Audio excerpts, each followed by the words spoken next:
오늘 여러분과 함께 나눌 이야기의 이제 주제는 저희 화면 바꿔주셔도 됩니다.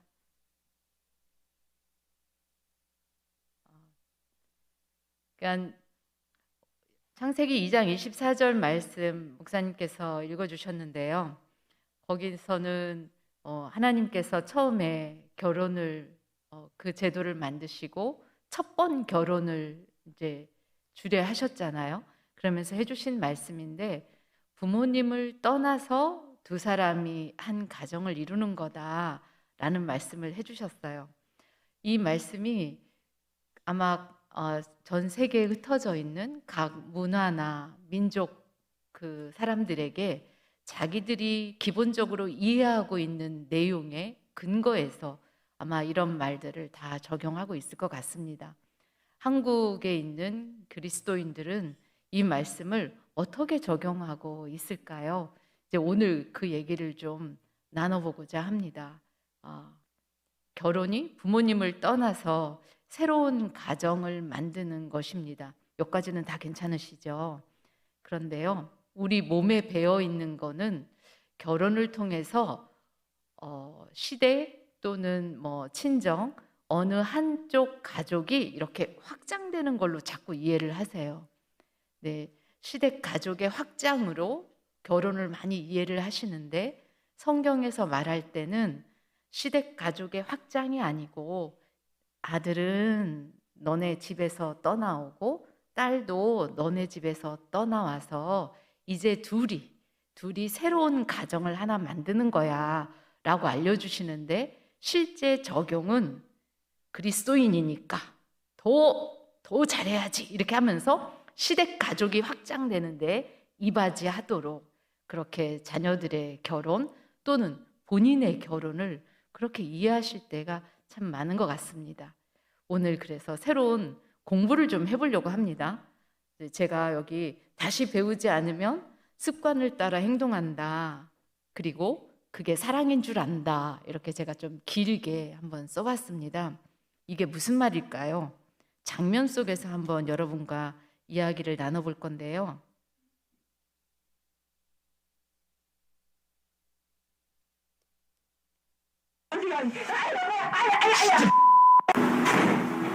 일주일 만에 집에 돌아온 아들을 반길 수만은 없는 엄마. 너가 이제 이렇게 속을 태우고 너가 운전할. 이 아들이 가출했다가 일주일 만에 집에 왔습니다. 이 오후 예배가 아버지 학교 강의를 여러분이 모두 함께 듣는다는 걸로 제가 잘 알고 있습니다.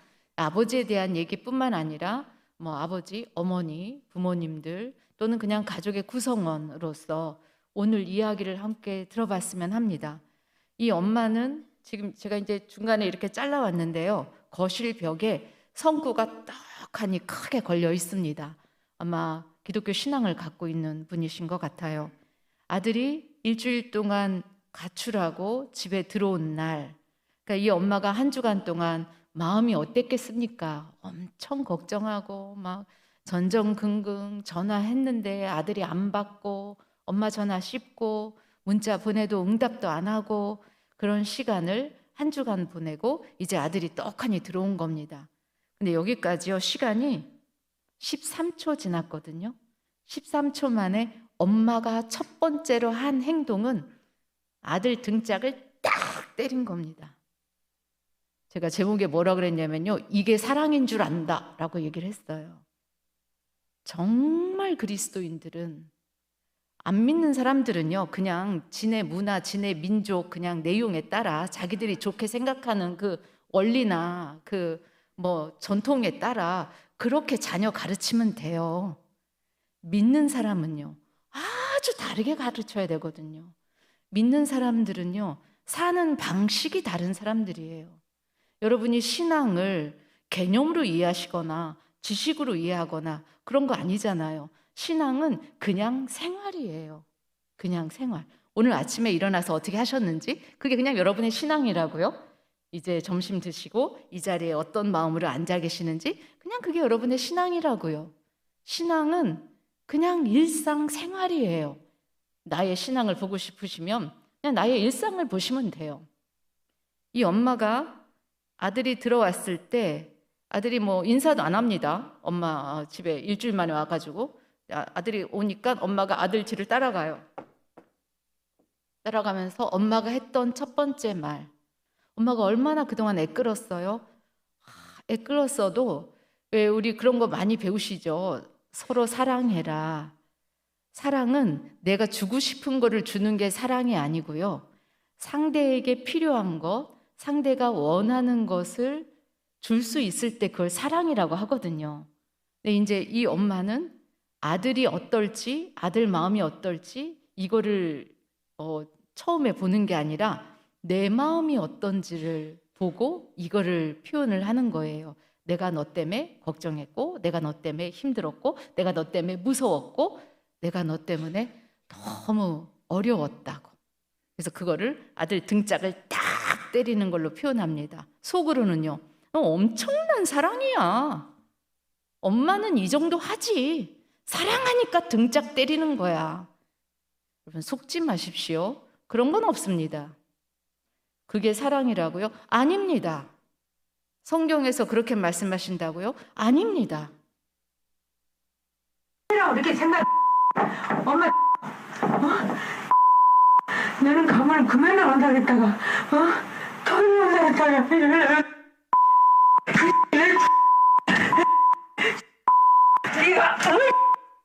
예. 27초 지났거든요. 이제 급기야 여기 뺨까지 때렸어요.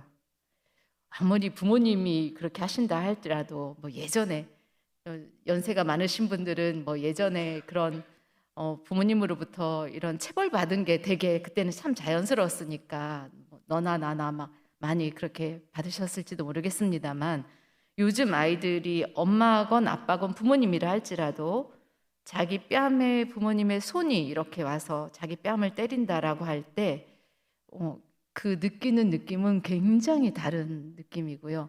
이제 이거를 두 글자로 상처라고도 많이 경험을 합니다. 네, 이제 엄마가 이렇게 뺨을 때립니다. 엄마는 사랑으로 다가가지만 아들은요 엄청 무너지고 있습니다. 어디가,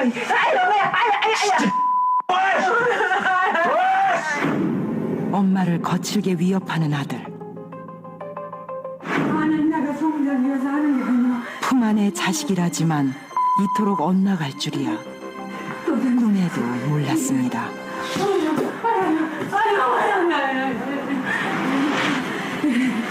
일주일 만에 집에 들어서 이 엄마는 뜻이야. 그만하라고 진짜!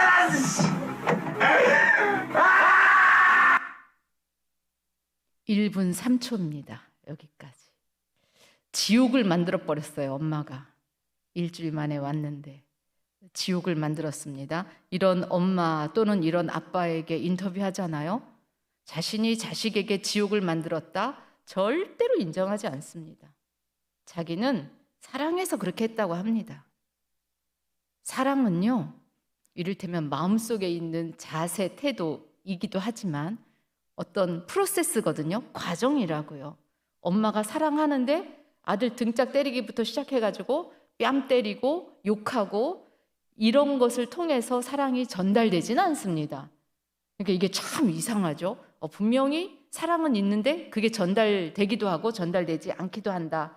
이런 얘기를 지금 하고 있는 거고요.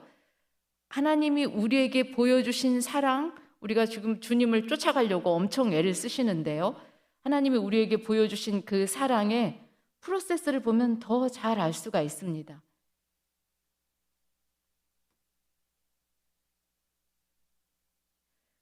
결혼 만족도에 대한 연구를 좀 해봤습니다. 그랬더니 이런 재미있는 그래프가 나왔습니다. 여러 번의 연구에서 되게 유사하게 나왔는데요.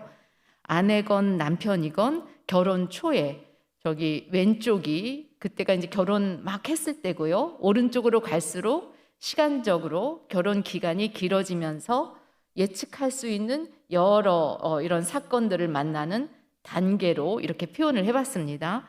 그랬을 때 맨 왼쪽 보시면 결혼 만족이 아내건 남편이건 상당히 높게 나옵니다. 여기서 그래프가 두 가지가 있죠. 점선으로 표현한 것은 아내들의 그래프이고 실선으로 표현한 거는 남편들의 그래프입니다. 이 그래프를 통해서 알아볼 수 있는 거는요. 여기 처음 신혼 때 만족이 둘 다 모두 엄청 높았다가 시간이 갈수록 점점 결혼 만족이 낮아지는 거예요. 특별히 남편은 이 실선이 남편인데요.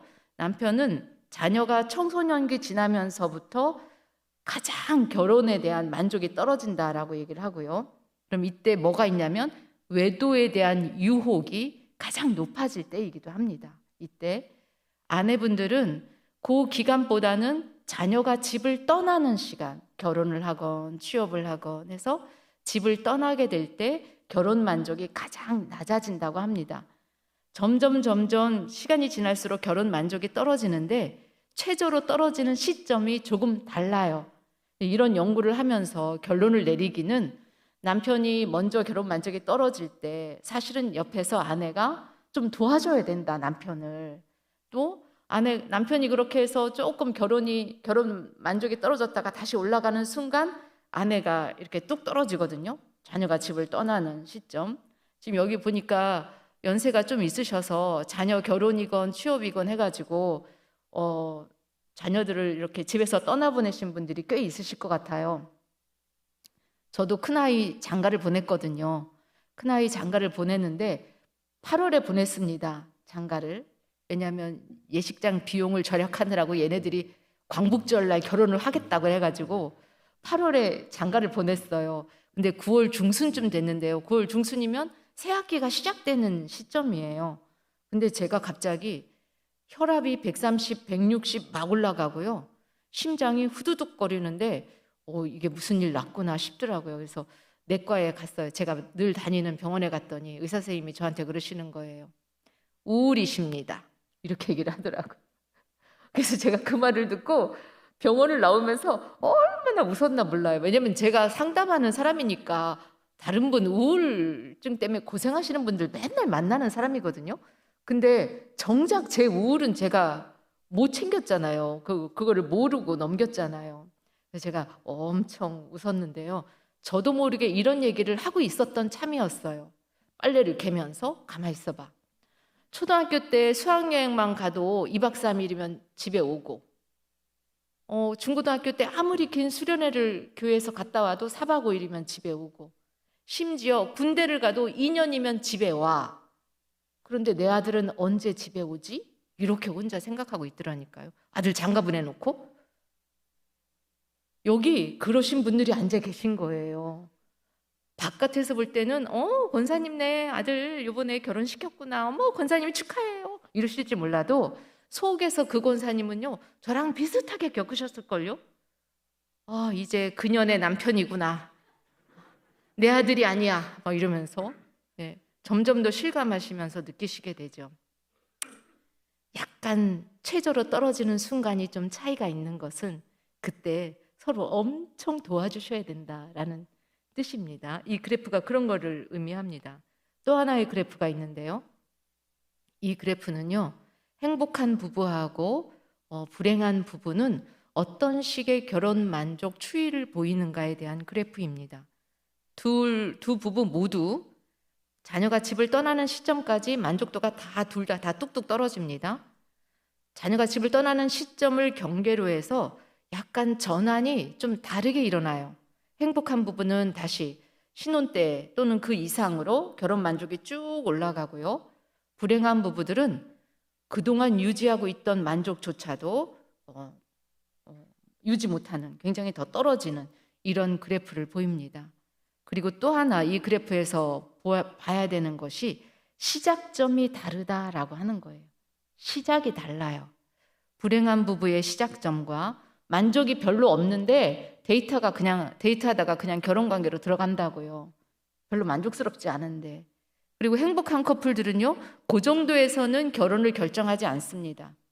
그리고 결혼 만족이 그러니까 데이트 만족이 상당히 올라갈 때야 결혼을 결정하고 결혼 관계로 들어가요. 그래서 이거를 연구를 해봤어요. 왜 이런 일이 생길까?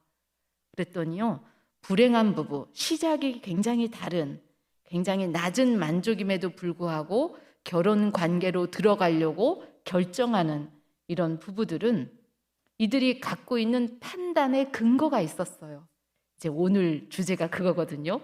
여러분들 모두 어떤 판단의 근거를 갖고 계십니다.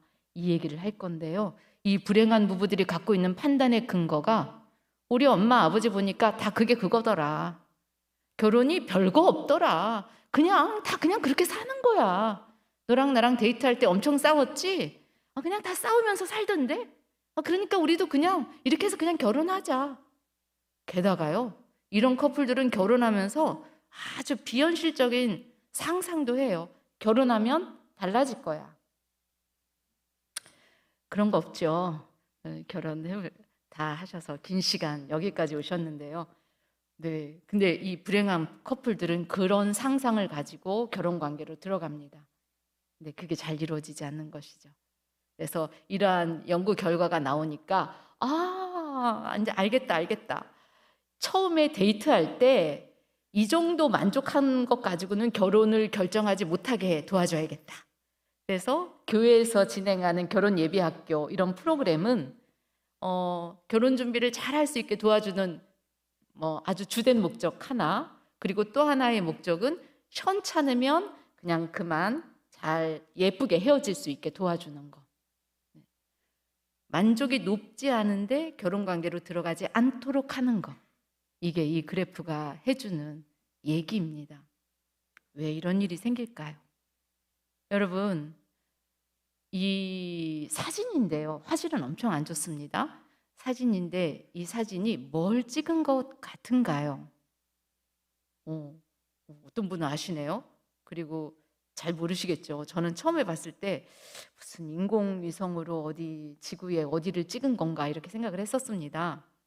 제가 뭔가 선을 하나 여기다가 둘러보겠습니다. 파란 테두리 선을 둘렀는데요. 이제는 뭔지 아시겠죠? 암소를 찍은 사진이라고 합니다.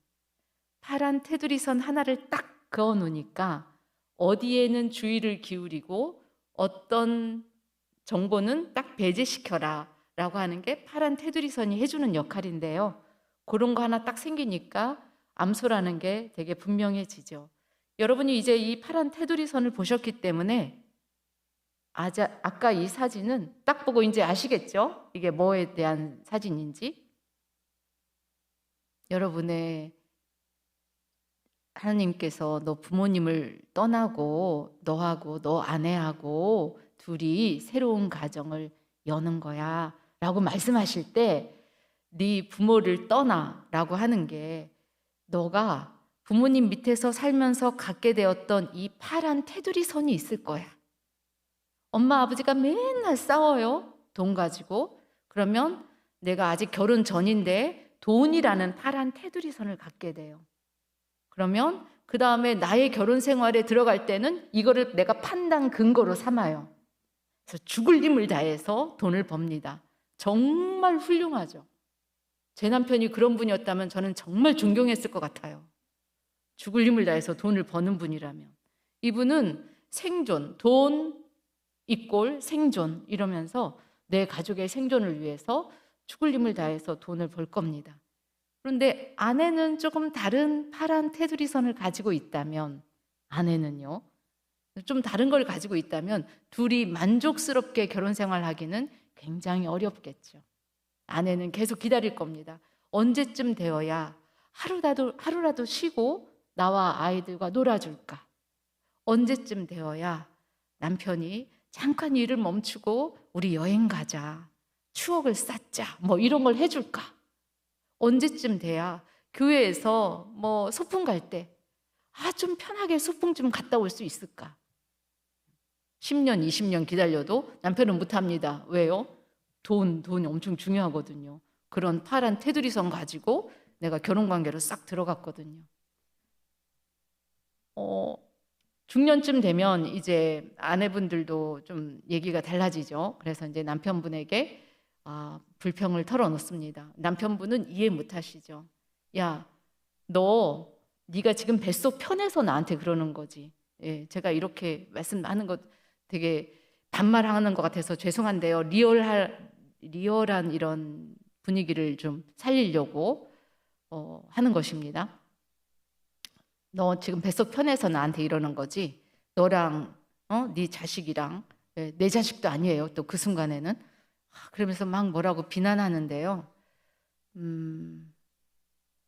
하나님이 우리한테 우리가 살아갈 때 이런 거 엄청 중요하거든 하고서 중요하게 여기는 중요하다라고 할 만한 게 사실은요 되게 많아요.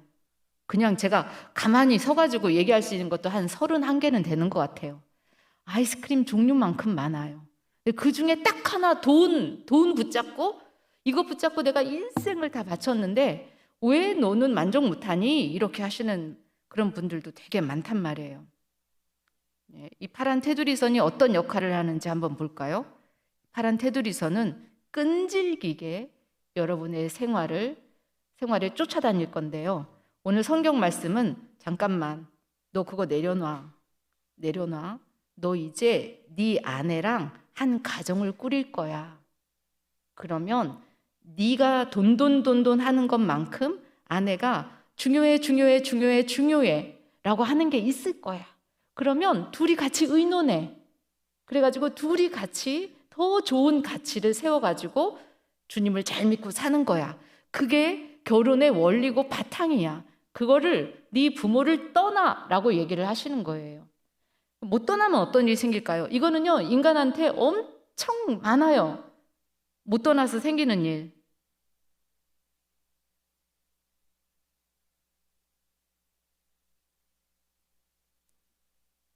정말 저는 연락을 해왔습니다. 제목부터 심상치 않은 편지 한 통.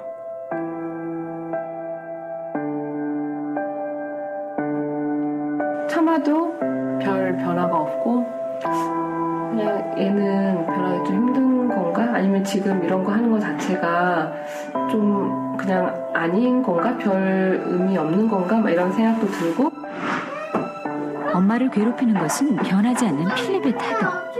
그 중에서도 웅크리는 버릇이었습니다.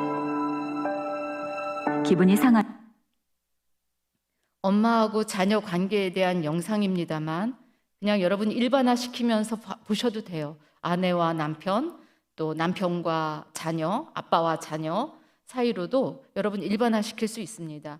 이게 뭐냐면 엄마가요. 아들만 셋 키우는 집이거든요. 이 아이는 큰아들입니다. 초등학교 2학년입니다. 이 아이가 이렇게 자기 마음에 안 들면 자기 침대에 올라가가지고 이렇게 얼굴을 가리고 웅크리고 있는 건데 이게 엄마를 미치게 만들어요. 여러분, 여러분의 자녀가 이렇게 하고 있으면 여러분 미칠 것 같으세요? 다 사람마다 자기가 가지고 온 파란 테두리선이 다 달라요. 근데 이 엄마는 이게 자기 삶의 좋고 나쁨을 판단하는 근거가 되어버렸어요. 그리고 이건 어디서부터 왔느냐? 자기의 이전 어린 시절부터 왔어요. 근데 주님은 너 그거 떠나고 거기서부터 떠나와서 새로운 가정 꾸리는 거야 라고 얘기를 하시는 거거든요. 이 엄마가 EBS 달라졌어요 프로그램에서 제가 이거 캡처한 건데요. 그 제작진한테 메일 보냈어요. 나 못하겠다고. 나 열심히 노력했는데 애 안 변한다고. 이거 아닌 것 같다고. 그러면서 막 중간에 그만두겠다라고 하는 걸 이제 제작진이 설득해가지고 계속했는데요. 엄마를 힘들게 하는 거는 아이가 얼굴을 가리고 웅크리고 있는 거예요. 근데요, 발달적으로 초등학교 2학년 만 8세 된 아이가 자기 마음을 달래기 위해서 얼굴을 가리고 웅크리고 있는 거는요, 엄청 좋은 아이디어예요. 되게 근사한 아이디어를 아이가 택한 거거든요. 그러니까 더 나이가 먹었으면 더 좋은 방법을 썼을 텐데 꼬맹이니까 이런 방법 쓰는 거고 괜찮아요. 근데 엄마는 그 꼴을 못 보는 거예요. 엄마는 그 꼴을 못 보는 거예요. 하면 집안 구석에 말도 없이 웅크리고 있는 필립을 보며 엄마는 모든 것을 포기하고 싶어졌습니다. 문제의 원인을 찾기 위해 급히 전문가를 찾았습니다. 욕실 들어가서 이렇게 웅크리고 있는데 정말 저는 그걸 보는 순간 이런 생각하면 좀 그렇지만 웅크리고 있는 제 자신의 모습이 보이거든요. 제가 웅크리고 있을 때 제가 어떤 마음이에요? 그럼 필리비가 제가 느낀 그 마음일 거라는 생각이 드니까 네, 이제 좀 아시겠죠? 내 경험상 웅크리고 있는 거는 외롭고 힘들고 속상하고 슬프고 불쌍한 이 경험이었거든요. 그러니까 내 아들이 웅크리고 있으면 아이가 지금 자기 마음을 다독이는구나. 제법인데 좋은 방법 찾았구나. 이렇게 봐주는 게 아니고요. 제가 불쌍하고 안쓰럽고 안 됐고 막 이런 거예요. 그러니까 그 마음을 엄마가 감당을 못 하겠으니까 어떻게 해서든지 이렇게 하고 있으면 이 팔을 막 뜯어내고요. 웅크리고 있으면 몸을 쭉 피려고 하고요. 이런 일을 한다고요. 이게 엄마가 자녀한테만 이럴까요? 아빠가 자녀한테만 이럴까요? 엄마와 아빠가 둘이도 서로에게 막 이렇게 합니다. 그럼 그 마음이 너무 힘든 마음이잖아요. 걔가 거기에서 더 이상 웅크리고 그런 느낌을 갖는 거를 중단하고 싶은 그 마음이 너무 제가 급한 거예요. 어린 시절 외로움을 겪었던 엄마. 엄마는 필리비가 자신과 똑같은 기분을 느낄 거라 확신하고 있습니다. 그 아픔을 아이가 알지 못하게 엄마는 아이를 통제하고 싶습니다. 자꾸 이렇게 자기 과거에 관련된 이런 그 자기 모습을 아이들한테 자꾸 보고 거기에 이렇게 빠지지 말고 그냥 아이를 그냥 현재 있는 아이로 이렇게 봐주고 지금 여기에 아이로 이렇게 보지 거기다 자기를 이렇게 투영하거나 투사해가지고 이제 너무 그냥 과대하고 또 인지 왜곡하지 않는 거 그게 굉장히 중요합니다. 엄마에게 주어진 세 번째 과제는 아이를 자신과 분리해서 생각하기.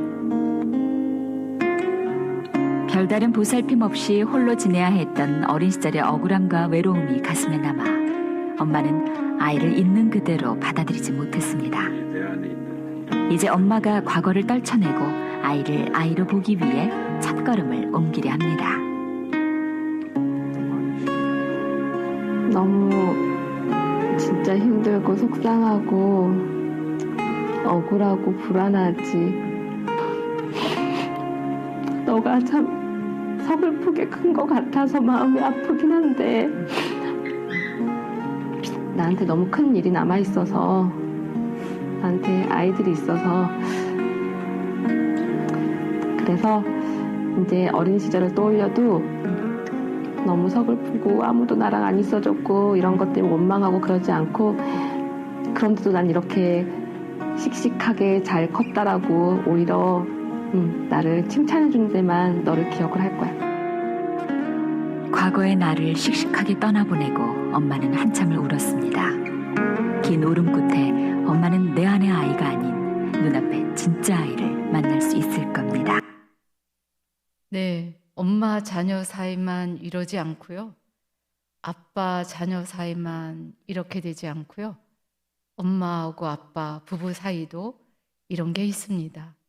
그래서 내 과거 시절, 어린 시절의 내 경험치가 나의 판단의 근거로 자리를 잡아서 오늘 아내가 내 앞에서 보여주는 행동, 오늘 남편이 내 앞에서 보여주는 행동, 아이들이 내 앞에서 보여주는 행동, 그것이 나를 건드리고 어쩔 줄 모르게 하고 그 꼴은 못 보는 이런 것 때문에 만족이 떨어지고 주님이 주신 귀한 가정에 그 복을 다 누리지 못하는 이런 게 얼마나 많은지 모릅니다.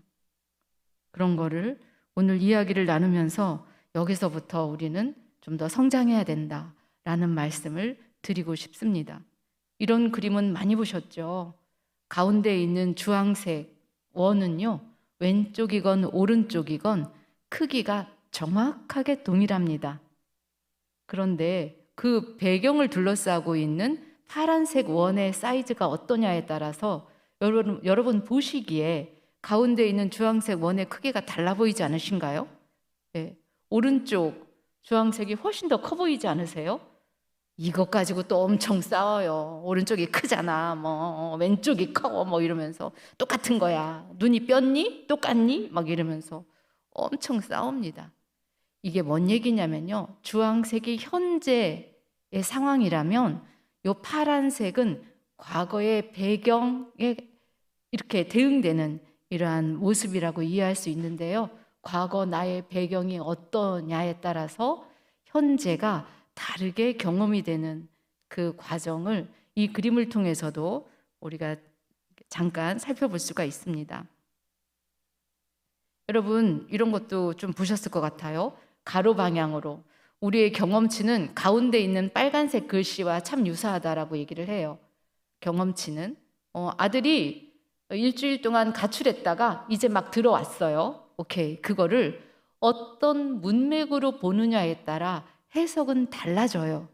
만약에 가로 방향으로 보게 되면 아들이 일주일 동안 가출했다가 들어온 이 상황을 A, B, C의 B로 이해하게 될 겁니다. 그런데 동일한 거를 세로 방향으로 보십시오. 그러면 뭐가 됩니까? 그러면은 문자가 되지 않아요. 그 다음부터는 숫자가 돼버려요. 주님이 우리한테 우리를 자녀로 삼으시고 우리를 불러내실 때 꼭 이렇게 하시는 것 같습니다. 예수님을 믿는 순간 과거 나의 모든 상처가 마술을 부리듯 사라지는가? 그런 일은 일어나지 않습니다. 정말 그런 일은 일어나지 않아요. 내가 주님을 믿는다고 나한테 있었던 그 숱한 사건들이 없어지는 게 되지 않습니다. 그리고 나의 현재 형편도 금방 달라지지 않습니다. 그런데 주님을 믿는 것은 방향을 싹 바꿔버리고 문맥을 바꿔버리는 그런 일이 되어서 나의 현재 상황과 형편이 달라진 게 하나도 없는데도 의미는 싹 변하는 그런 길로 주님은 우리를 데리고 가시는 것 같습니다. 사람은요, 의미로 살거든요. 의미로. 예. 우리에게 어린 시절에 어떤 일이 있었다라고 하는 것은 엄격하게 얘기하면 내 책임이 아닐지도 모릅니다. 하지만 다 성장한 뒤에 어떻게 내가 행동한다라고 하는 것은 그건 전적으로 나의 책임이 되죠. 하나님이 우리가 그리스도 안에서 성장하는 데 있어서 배우는 거를 빼먹고 넘어가게 하지는 않으시는 것 같습니다. 예, 우리를 광야라는 그 아주 험난한 그 척박한 그 길을 걷지 않고 그냥 주님의 나라로 딱 데리고 가면 좋겠는데 그렇게 안 하시는 게 일반적으로 주님이 우리에게 갖고 있는 좋은 아이디어인 것 같습니다. 주님은 그게 되게 좋으신가 봐요. 그런 아이디어가. 근데 이제 우리한테는 그게 되게 벅차고 힘들죠. 그래서 이제 한번 좀 배워보려고 합니다. 제가요, 이건 최근에 있었던 상담입니다. 이제 이 교회에서는 김주수 교수님이 상담해 주시잖아요. 세상에 대한민국에 이런 좋은 상담자를 갖고 있는 교회가 정말 몇이나 될까요? 너무 정말 이 교회가 참 부럽습니다. 되게 좋으신 것 같습니다. 근데 이제 제가 이제 주로 사역자분들 상담을 많이 하거든요. 다른 기관이건 뭐 이런데. 근데 이제 긴 시간 외국에서 선교 사역을 했던 중년의 부부를 제가 상담하게 되었습니다. 그때 남편분하고 나눴던 이야기예요. 남편분이 저한테 이렇게 말씀하십니다. 성경에 보면 아무든지 나를 따라오려거든 자기를 부인하라고 써 있지 않습니까? 그래서 가로 안에 있는 거는 제 말이에요. 그래서 제가 네 이랬어요. 그랬더니 부부가 서로 싸우지 않고 잘 지내려면 한쪽이 무조건 참아주고 말하고 싶어도 참아야 하지 않습니까? 이렇게 얘기하는데 아까는 분명히 성경 말씀을 얘기하신 거라 제가 네 이렇게 따라갔는데 지금쯤 와서는 고개가 제가 갸웃거리죠. 뭔 말씀하시는 거지? 근데 이제 이분이 계속 얘기를 하시는 거예요. 지는 것이 이기는 것이니까요. 그것이 자기를 부인하는 것이 아닌가요? 이러는 순간 제가 갑자기 뻥 쪘어요. 그래서 일단 근데 누가 그렇게 말씀하세요? 이렇게 했어요. 아까는 성경 말씀인 건 제가 알아들었고 지금 한 말씀은 누가 그렇게 얘기하시는 거예요? 그랬더니 이 빨간 글씨를 제가 강조하려고 빨간색을 넣었어요. 이분이 이렇게 얘기하시는 거예요. 옛날 어른들이 그렇게 말씀하시던데요. 선배들도 그렇게 말하고요. 이 선배들은 신학교 선배들 말하는 겁니다. 선배들도 이게 진짜 그냥 결혼 따로 성경 따로예요. 결혼 생활 따로 성경 말씀 따로 사는 아주 단적인 표현이라서 제가 여기다 한번 써봤습니다. 그러니까 이분들은 결혼하신 지 20년 넘어가거든요. 넘어가는데 이 말씀을 남편분이 이렇게 적용하니까 아내분은 두 분 모두 선교사님이세요. 아내분은 성경 말씀을 근거로 남편이 조목조목 가르쳐 주는 거니까 내가 그렇게 따라가야 되나? 그러면서 뭐 좀 이상하다. 이건 좀 아닌데? 이러면서 이제 20년간 살아왔는데 그쯤 되면요. 이분들이 그래도 신앙이 훌륭하고 하나님 믿고 참고 버티고 이런 게 있으니까 여기까지 잘 오셨죠. 아내분이 증상이 나타나지 않은 게 신기해요. 저한테 오실 때는 물론 증상이 있어서 오시긴 하셨어요. 그래서 제가 여기 밑에 파란 글씨로 여쭤봤어요. 제가 엄청 친절하게 여쭤봅니다. 되게. 왜냐하면 마음 상하시면 안 되거든요. 제가 그분들의 진심과 중심을 놓치면 다 놓쳐요. 그래서 제가 되게 친절하게 아주 조심스럽게 이야기를 합니다. 이라고 시작하는 거는 그런 조심스러운 표현입니다. 부부 중 어느 한쪽을 희생시키고 말 못하게 하는 것이 성경에서 말씀하는 자기를 부인하고의 진짜 뜻이라고 얘기하고 싶으신 건가요? 이제 말을 하자면 이런 거예요. 그러신 거예요. 그래서 아내분이 말 못하고 사는 것이 성경적이라고요. 남편분은 엄청 이성적이고 합리적이고 논리적이고 체계적인 분이세요. 선교 사역도 그렇게 진행하시고요. 아내분은 엄청 감성적인 분이라 정신적인 감정적인 고통을 상당히 많이 당했죠.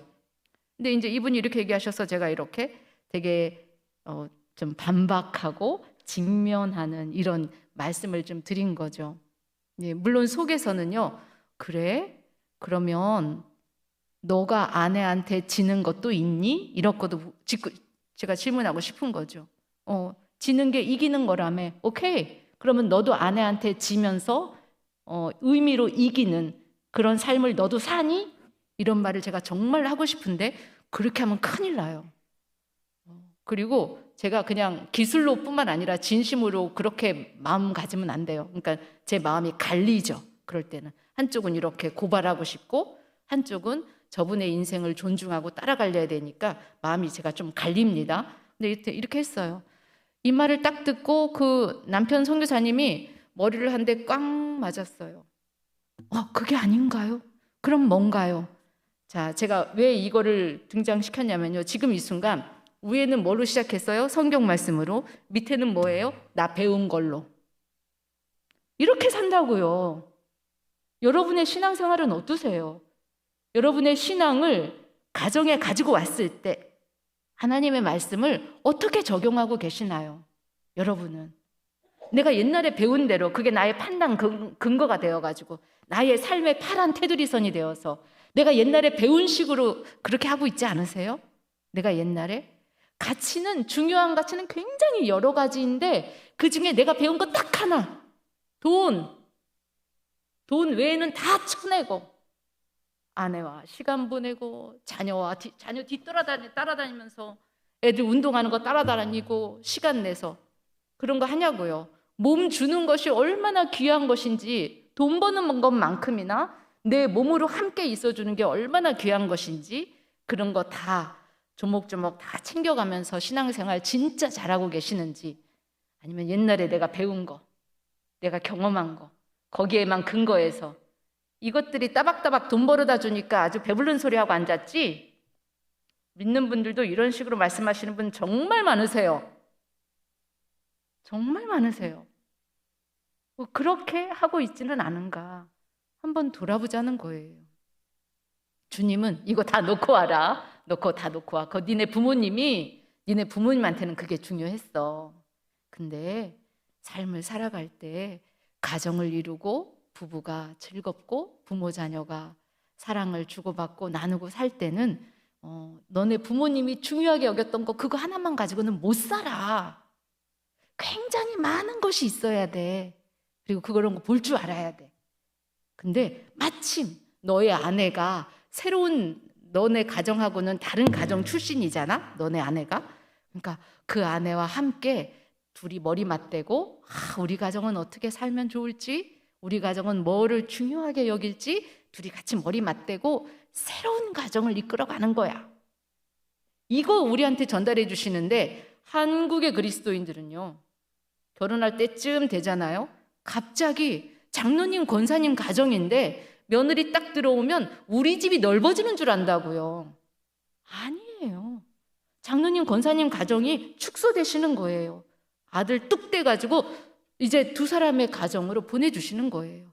이제 두 사람이 자기의 신앙의 근거에서 뭘 중요한 가치로 세울지 두 사람이 결정하고 두 사람이 그것을 위해서 열심히 달려가는 그 가정 생활 잘하라고 박수 쳐주시는 걸, 그거를 하게 되시는 거죠. 결혼은요, 부모님을 떠나는 겁니다. 오늘 아버지 학교라서 아버지가 부모님을 떠나는 겁니다. 그 밑에 보시면 요즘식으로 표현하면 이런 거죠. 너가 부모님으로부터 정신적으로, 경제적으로, 인격적으로 독립해야 된다. 이게 이제 젊은 사람들한테 많이 가르쳐요. 너가 돈이 독립이 안 됐는데 부모님을 떠난다? 그런 일은 없어. 죽이 되건 밥이 되건 네가 돈이 독립이 되어서 결혼 생활로 들어가는 것, 그게 진짜 너의 가정을 세우는 거야. 이렇게 많이 가르치죠.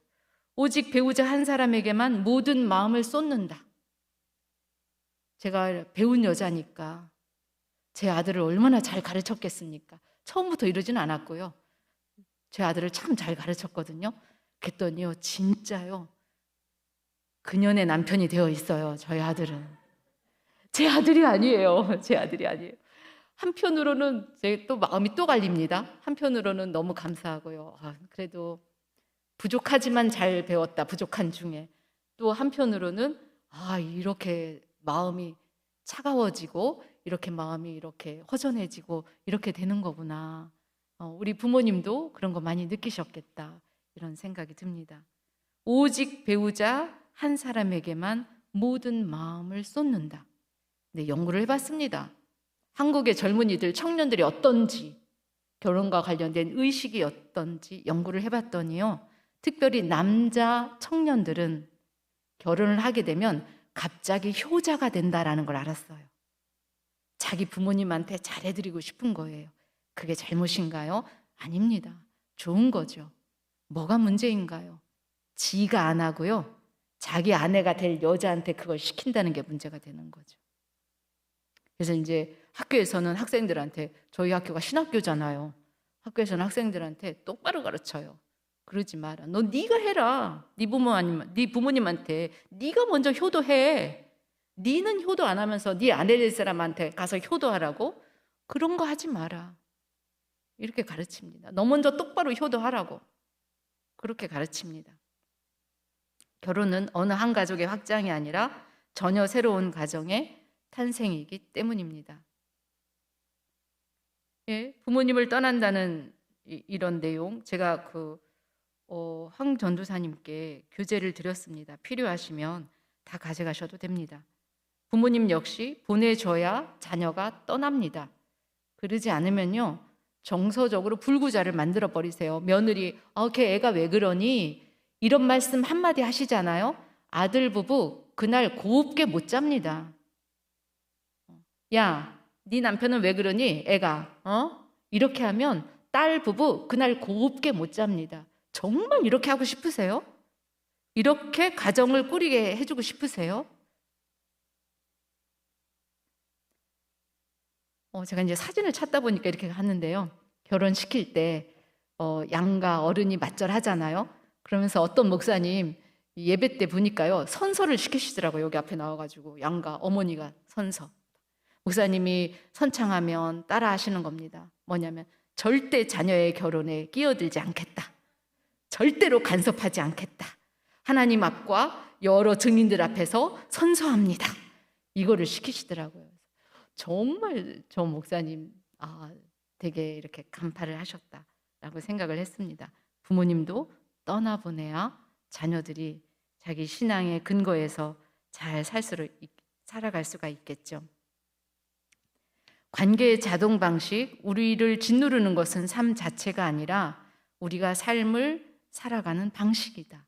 그런데 여러분이 의식하지 못하면 옛날에 부모님 보고 배웠던 그 방식을 쓱 가져다가 내 걸로 갖다가 산다고요. 이거는 내려놓으셔라 라는 이야기를 오늘 좀 하고 싶습니다. 어떻게 알아봅니까? 이렇게 알아볼 수 있거든요. 여러분하고 부모님하고의 관계를 떠올릴 때 생각나는 형용사가 혹시 이 중에 한번 있나 보실래요? 나는 좀 아버지가 나하고 거리감이 있었어요. 그럼 이제 그게 이 형용사가 되는 건데요.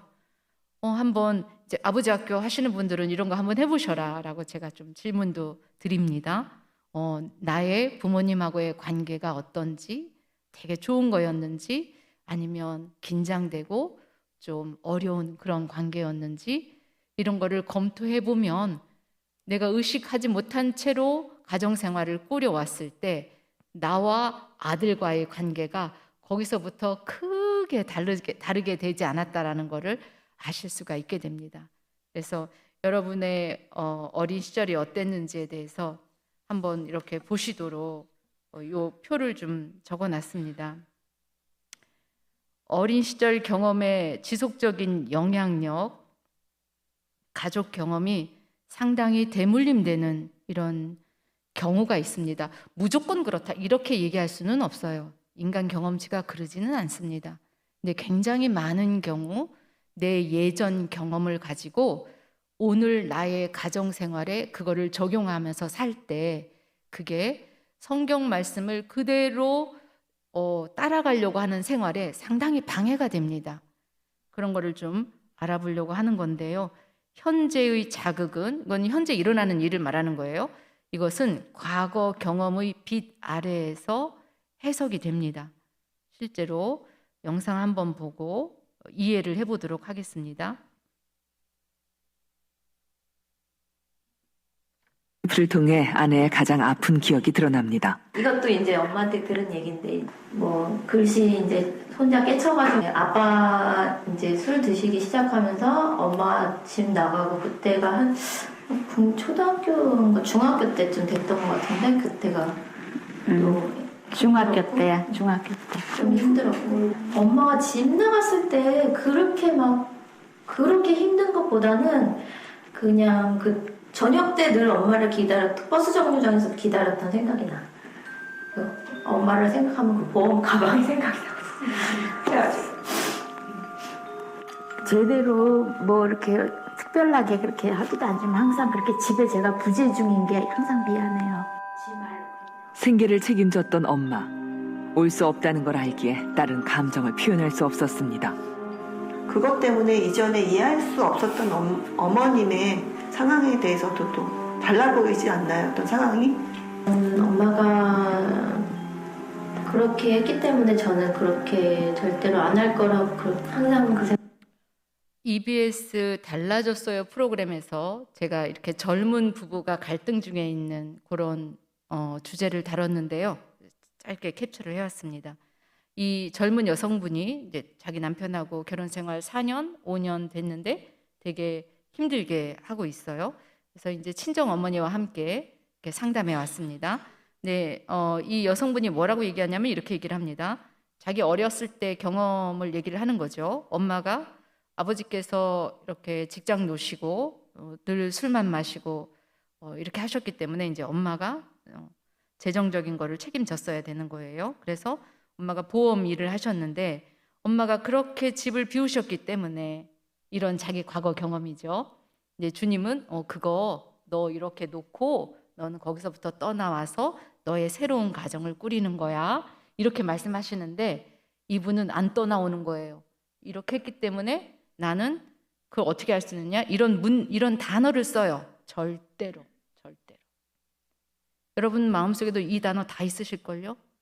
나는 절대로 그 꼴은 못 봐. 이건 다 그거예요. 옛날 거.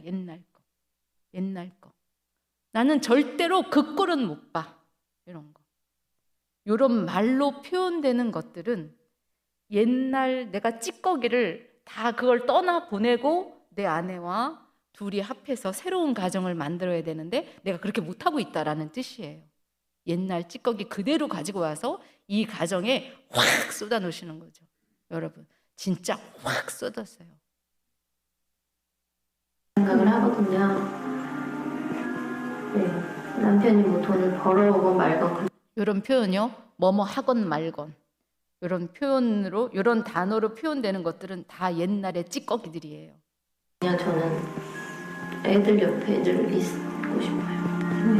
그게 되게 강해서. 결혼 생활이 자녀 키우는 거 하나만 있나요? 엄청 중요한 거지만 그거 하나만 있지는 않습니다.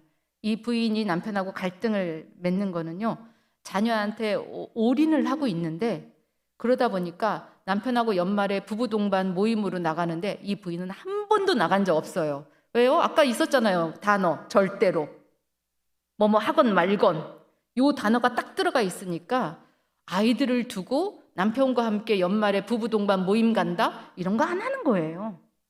그렇게 생활에 딱 들어가서 결정적인 순간에 과거 찌꺼기가 휘젓고 돌아다니는 것입니다. 아까 앞에 친정 어머니 계셨잖아요. 일주일에 몇 번씩 오세요. 어머니가 다 봐줘요. 그래도 자신은 절대로 안 나간다라고 해요. 이런 식으로 현재의 삶을 살아요. 과거 경험치를 가지고. 이것이 정말 비기독교적이고 성경적이지 않습니다. 결혼 생활에 그림자를 들이우고 있는 어린 시절의 상처를 치유해야 합니다. 그 출발은 차마 표현하지 못한 그때의 감정을 드러내는 것. 가지 말라고. 가지 마! 엄마 가지 마. 나도 몰라. 어떻게? 마음속 깊은 곳 숨겨둔 아이의 목소리가 터져 나옵니다. 엄마 내가 안 불쌍해? 나았으면 책임져야지. 아빠가 되면 엄마라도 있어야지. 엄마라도 있어야지. 내 옆에 있어. 금지된 감정에 갇혀 살아온 아내. 거기엔 어린 시절의 아빠도 있습니다. 뭐라고 지금? 너 지금 뭐라고 했어? 어? 내 남편한테 그만두고 말 대단하지 말랬잖아. 엄마를 떠나게 만든 아빠에게 하지 못한 말들이 터져 나옵니다. 엄마한테 그러지 마. 이 장면 바로 전 장면이 이 젊은 여성분의 거실 장면이었는데요. 여성분이 자기 남편이 들어오니까 또 남편을 막 몰아세우면서 막 이렇게 분위기를 상당히 긴장시켰습니다. 아들 둘이 있습니다. 큰아이가 4살인데요. 아이가 가지고 놀던 장난감을 갑자기 들고 가슴에 품더니 뒷걸음질을 치는 거예요. 그리고 아이가 엄마를 보면서 얘기합니다. 엄마, 아빠한테 그러지 마. 네, 지금 엄마가 한 말랑 똑같은 말을 하죠. 이게 가정을 연구하는 사람들이 굉장히 빈번하게 발견하는 내용이에요. 와우, 부모가 했던 경험 자녀가 똑같이 한다. 어떻게 이렇게 부모가 한 말 자녀가 똑같이 하네. 지금도 남편이 아빠 역할 하십시오. 좋은 아빠. 과거를 내려놓은 아내에게 버팀목이 되어줄 사람은 남편뿐입니다. 아빠 이제 술도 안 먹고 그러니까 많이 사랑해줄게 이렇게 하네. 아내는 어쩌면 남편에게 어린 시절 바랐던 좋은 아빠를 요구했는지도 모릅니다. 얼마나 그럴까. 네, 하나님께서 우리에게 왜 부부를 주셨을까요? 배우자를 주셨을까요? 하나님께서 우리에게 배우자를 주신 것은 하나님이 어떤 분이신지 맛보게 해주시려고 하는 게 가장 큰 밑바닥에 깔린 의도이고 이유인 것 같습니다. 여기 옆에 있는 젊은 남성분이 이분의 남편인데요. 이 심리극을 진행했던 상담자가 하얀색 스카프를 가지고 남편 목에 이렇게 둘러줍니다.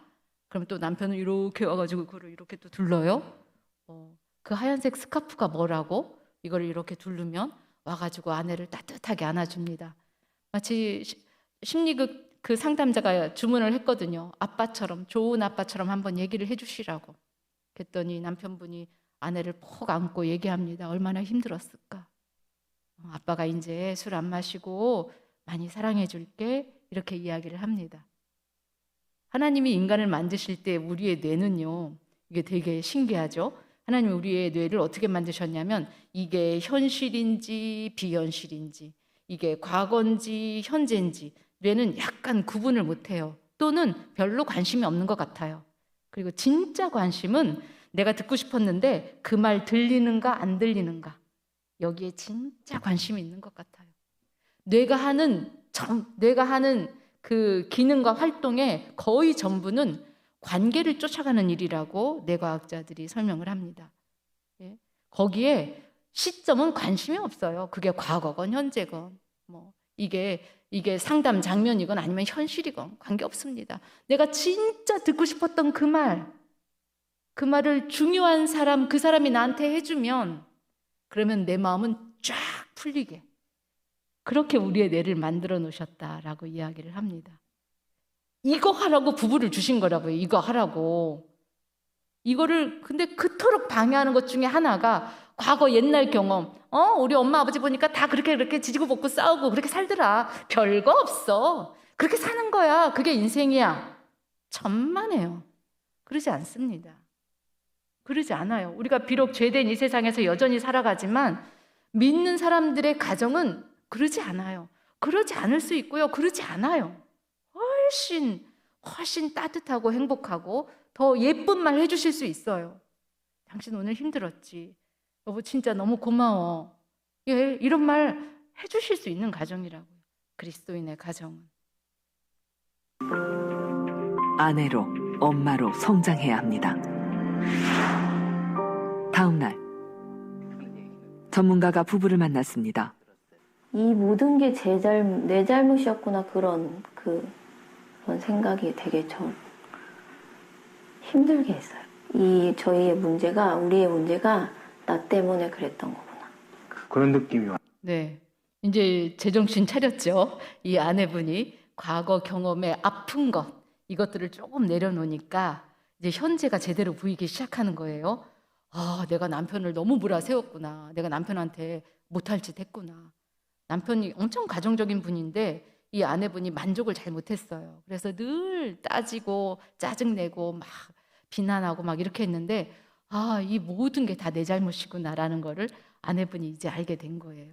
내가 아버지한테 예전에 친정 아버지하고 그거를 풀지 못한 채로 현재 내 가정에 들어오니까 내가 남편하고의 관계에서 남편인지 아버지인지 구분도 못하고 남편이 나한테 참 잘해주는 것에 어머 고마워라 이렇게 이제 들어가야 되는데 이게 안 되는 거예요. 옛날 것이 그대로 질질 끌려가지고 여기까지 오니까 겨우 그거 가지고 막 이렇게 손가락질하고 그건 기본이지 뭐 이렇게 하고. 예, 여러분 이제 끝날 때가 다 됐는데요. 하나만 따라해 보실까요? 저를. 이 세상에 당연한 건 없다. 이 세상에 기본인 건 없다. 다 노력해야지만 그만큼 할 수 있는 거예요. 엄청 애를 써야지만 그렇게 해줄 수 있는 거라고요. 정말 힘들게 애써야지만 아침상이 차려지는 거라고요. 아침밥은 기본이지. 아닙니다, 여러분. 그렇게 하시면 굉장히 많이 놓치세요. 주님이 우리에게 뭘 주려고 하시는 건지, 또 어떤 뜻에서 뭘 안 주시는 건지 이런 거 다 놓치신다고요. 당연하다라고 여기고 그건 기본이지 이렇게 해버리면 엄청 놓치세요. 그런 건 없어요. 예, 따박따박 월급 들어옵니까? 이 시대에, 이 코로나 시대에 따박따박 월급 들어옵니까? 당연하지 않습니다. 죽을 만큼 노력하고 열심히 일한 결과가 우리 가정을 이렇게 풍요롭게 하는 것입니다. 기가 막힌 겁니다. 거기에 대해서 여러분 합당한 존경과 존중과 이런 것들을 다 표했을까요? 멀쩡하면 하세요. 다 표현하신다고요, 멀쩡하면. 근데 왜 안 멀쩡하냐? 뭐 때문에요? 옛날 거. 옛날에. 아버지 따박따박 돈 잘 벌어오던데. 당신 이거 기본이야. 이 세상에 그런 건 없습니다. 남편 피가 마른 거고요. 사회생활 정말 어렵잖아요. 남편 피가 마르고 남편 등골이 휩니다. 그래도 주님 주신 가정 잘 지키시겠다고 이렇게 애를 쓰시는 거죠. 진짜 존경하셔야 되고요. 아침상 차려주는 아내 당연한 거 아닙니다. 그렇게 못하는 여자가 얼마나 많은데요. 그렇게 못하는 여자가. 그렇다고 뭐 그 여자가 잘못됐느냐 또 그렇게 볼 수도 없어요. 다 사정은 다르게 있으니까요. 오늘 창세기 2장 24절 말씀 가지고 아버지들에게 또 어머니들에게 부모님들에게 이야기를 나눠보고 싶었습니다. 여러분의 어린 시절은 아마 누구라도 다 한편으로 감사한 것도 있고 또 아쉬운 것도 있으실 겁니다. 근데 그것이 은연중 나도 모르게 현재 나의 가정을 잘 세우는데 방해거리가 된다면 방해거리가 된다면, 그것이 판단의 근거로 작동을 한다면 상당히 방해를 받으실 거다. 이런 것들을 한번 검토해 보셨으면 좋겠다라는 뜻에서 오늘 이런 여러 내용들을 함께 살펴봤습니다.